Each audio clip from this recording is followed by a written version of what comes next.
Welcome to the orthoPAC podcast with your hosts Sam Dyer, Chuck Dowell, and Miles Gilbreth. Please join us as we attempt to fill in the gaps between education, current events, and real-world practice. Listeners, welcome back this week, where we're joined again by Susan Ferrero, where we continue our discussion on medical legal consulting.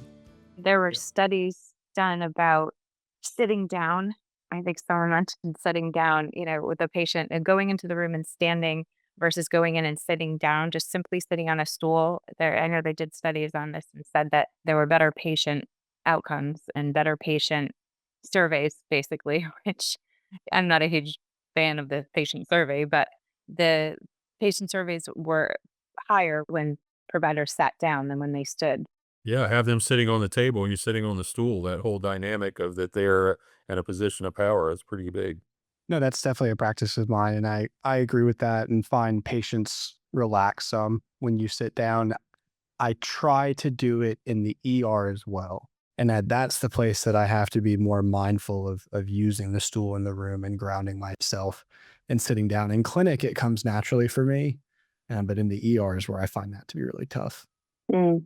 Yeah, Susan, I wanted to talk about the documentation. Oh, just a quick second. You said to make sure to document, you got everything there.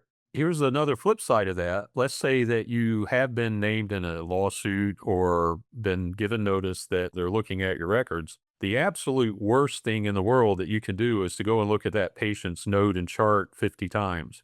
You don't know it, or I didn't know this until the defense attorneys told me, but every time you click on a chart in that person's record, there's like a tag or I don't know, whatever, a imprint or whatever that you were there. And when they say, well, Sam, or well, PA Dyer, why did you do this?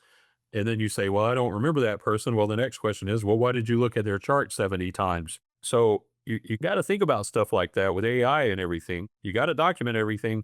But if you do get something, go to your risk management, go to your attorney or your practice attorney or whatever and say, what should I do? Don't go looking through the chart. Don't go looking at the record. Don't go talking it up with everybody else, because the more people that are involved, the less favorable outcome for you. That has been my experience.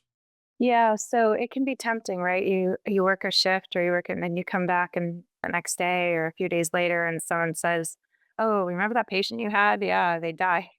They went upstairs and they had a NASA and you think, "Oh my gosh. Well, let me go back." Like the instinct is to go back in and just refresh your memory on the chart and kind of see, like, did I miss something? Did I do all the things? And one, yes, they can see that you went back into the chart. Every single thing that you look at, every single thing that you click, every single thing you write, if you write it and then you delete it, it will show that it was written and then deleted. There is no getting around that. It's called an audit trail, and they will go in and they can pull up all the metadata of that record and every single person down to where, not just what you clicked, but where you were when you opened it. So if you say I was on the floor, I had just seen the patient, I was on the floor and I was reviewing the record on the fifth floor, they can tell that no, you were up in the OR and you opened it in room 3, OR 3. And they know if you were at home and you looked at it and you said you were at the hospital. They know who else looked at it. They know how long you looked at it. So you open a CAT scan report. You say, I never saw the CAT scan report. Well, you opened it and, well, I, just clicked on it, must have clicked on it accidentally or it popped up, or, well, you looked at it for 3 minutes. It was on your screen. I mean, it gets pretty specific. So there's no way of lying essentially, because the audit trail is going to tell the truth. And I agree with you. It's tempting to go in and just review your record and kind of see.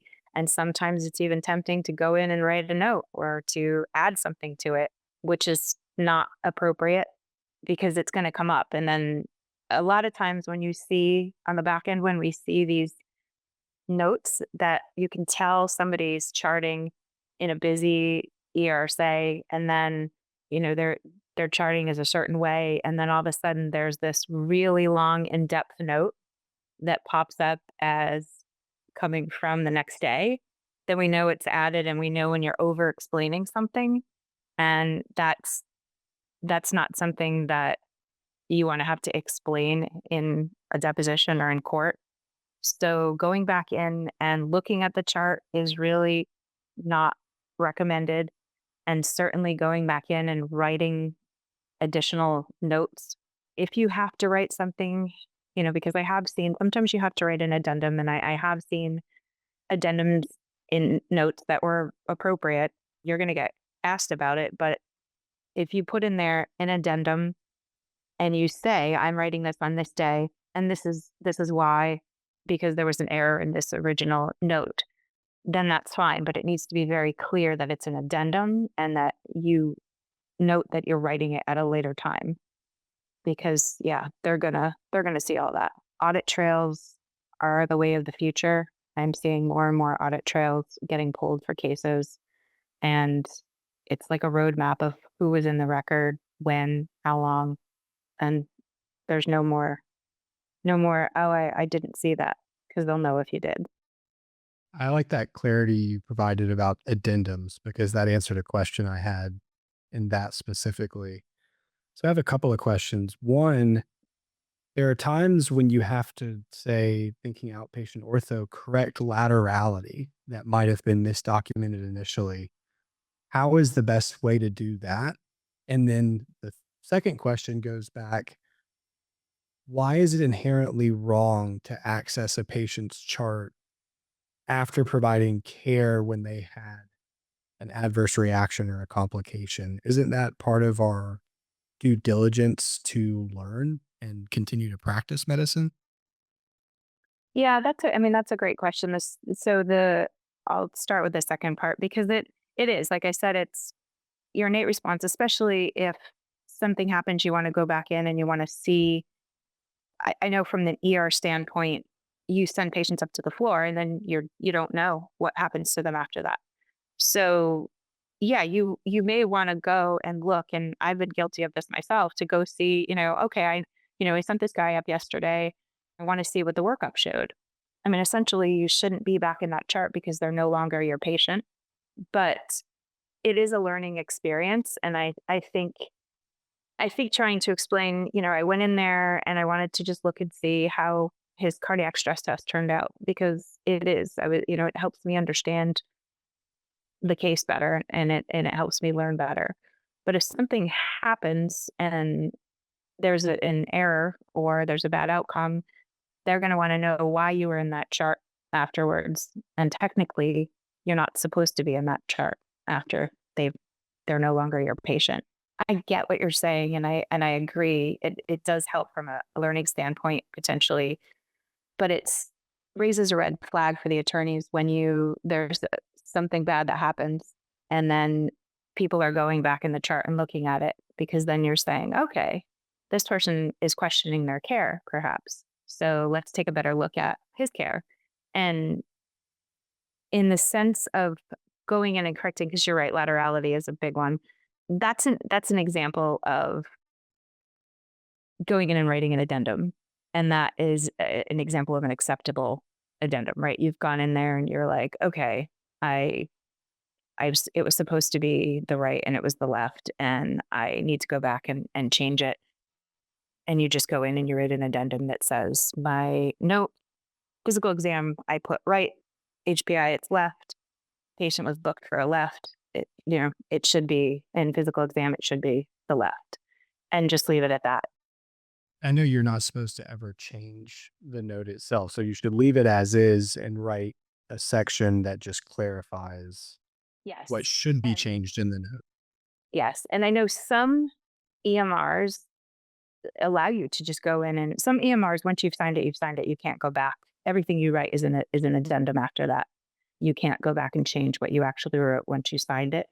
But some EMRs, you can go back in and you could just delete and rewrite an entire paragraph. But on the flip side, in Audit Trail, it could show up, your old paragraph could show up. So if you think you're going back and it's like, well, it's letting me delete it and then put a new paragraph, that old paragraph may show up in the Audit Trail, even though it's deleted in the real chart. So going back, and I mean, something like changing it from left to right is probably not a big deal, unless down the road it ends up being a wrong side surgery. And then they're going back and saying, well, somebody went back and changed this, from left to right. So it's always just better to make an addendum than to change the actual chart, because then it starts getting sticky with your, like, why were you in the chart? Why were you changing it? Why didn't you make an addendum? Because the actual way to do it is to make an addendum. Perfect. Thanks, Susan. We can talk about what to do, what not to do. There are so many things that you think about. If you're interested in this topic, listeners, go back 4 years ago. We did a 3 episode, I think 3 or 4 episode interview with defense attorneys and how not to get sued and what to do if you do get named in a lawsuit. It's very helpful. I'd recommend anybody that's interested in that go back and listen. Susan, we're so excited that you're here today, and thank you for your information. And thank you for having me. Listeners, please join us next week when we continue our conversation in medical legal consulting with Susan Ferrero. Thank you for joining the orthoPAC podcast. We also welcome you to visit our website, paos.org, where members can download virtual conference content and get Category 1 CME. Also, if you're a non-member and you're interested in our CME content, please visit the aapa.org Learning Central for the PAOS virtual content.